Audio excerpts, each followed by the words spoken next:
mesdames, je suis très contente de vous retrouver cette semaine. Nous serons aujourd'hui avec le chapitre 5 de Galates, des versets 1 au verset 15, et je lis tout de suite. Le Christ nous a rendus libres pour que nous connaissions la vraie liberté. C'est pourquoi, tenez bon et ne vous laissez pas réduire à nouveau en esclavage. Moi, Paul, je vous le déclare, si vous, chrétiens d'origine païenne, vous vous faites circoncire, le Christ ne vous sera plus d'aucune utilité. Et je l'affirme une fois encore, tout homme qui se fait circoncire est tenu d'accomplir la loi tout entière. Vous qui cherchez à vous faire déclarer juste par Dieu en accomplissant la loi, vous êtes séparés du Christ. Vous n'êtes plus sous le régime de la grâce. Quant à nous, notre espérance, c'est d'être déclarés justes devant Dieu au moyen de la foi. Telle est la ferme attente que l'Esprit fait naître en nous, car pour ceux qui sont unis à Jésus-Christ, ce qui importe, ce n'est pas d'être circoncis ou incirconcis, c'est d'avoir la foi. Une foi qui se traduit par des actes inspirés par l'amour. Vous courriez si bien. Qui vous a détourné de l'obéissance à la vérité? Une telle influence ne vient en tout cas pas de celui qui vous a appelé. Ne dit-on pas, il suffit d'un peu de levain pour faire lever toute la pâte?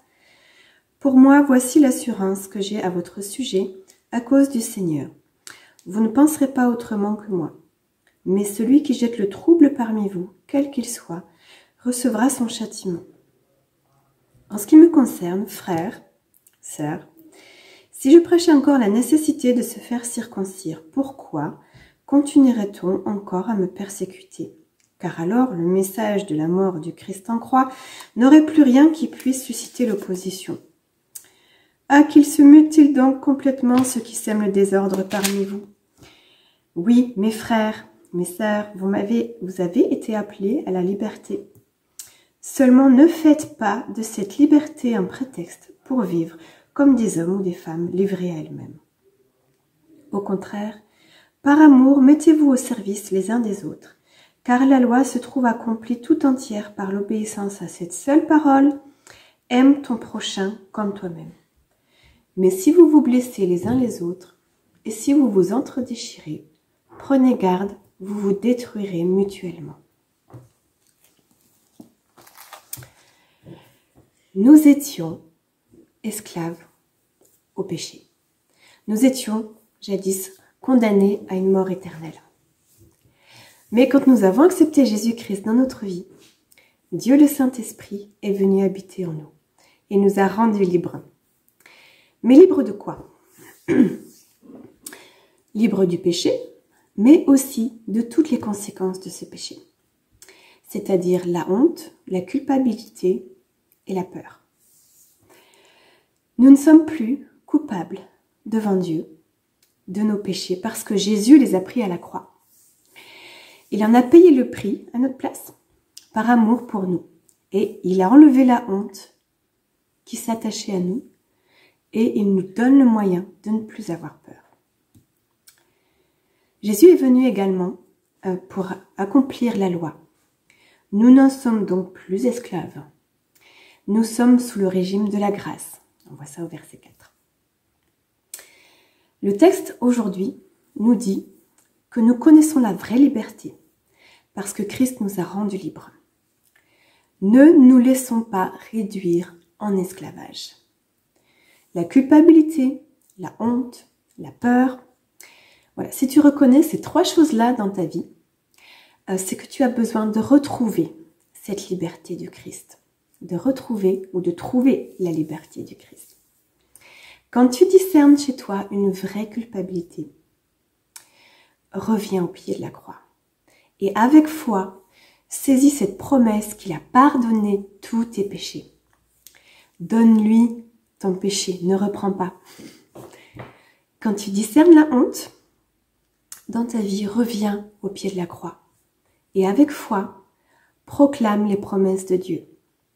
Que tu es son enfant, que tu es pleine de valeur, et que c'est le regard de Dieu sur toi qui compte. Et ce regard, je te dis, il est bienveillant et plein d'amour. Quand tu as peur, rappelle-toi que ton Dieu, ce Dieu tout-puissant, est avec toi, qu'il a des projets de paix et non de malheur pour ta vie. Reviens toujours à la croix et abandonne-y ton fardeau. Ces fardeaux de culpabilité, de honte, de peur, tout ça, eh bien, c'est l'opposé de l'amour. Tout ça, ce sont des conséquences du péché, des fruits du péché, et le péché arrive quand nous sommes sous la loi. Or, aujourd'hui, nous sommes sous la grâce, sous la liberté.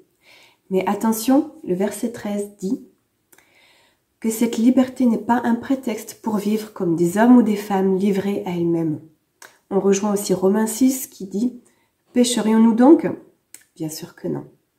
Nous sommes morts au péché, nous sommes désormais unis au Christ.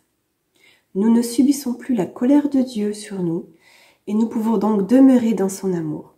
Donc, par amour, on voit au verset 13, mettons-nous au service les uns des autres, car la loi se trouve accomplie tout entière par l'obéissance à cette parole, aime ton prochain comme toi-même. Et il continue en disant à l'inverse, mais si vous vous blessez les uns les autres, et si vous vous entre-déchirez, prenez garde, vous vous détruirez mutuellement. Mes sœurs, Christ est venu pour nous donner la vie et pour qu'on la partage. Choisissons la vie, partageons son amour. Christ est le chemin, la vérité et la vie.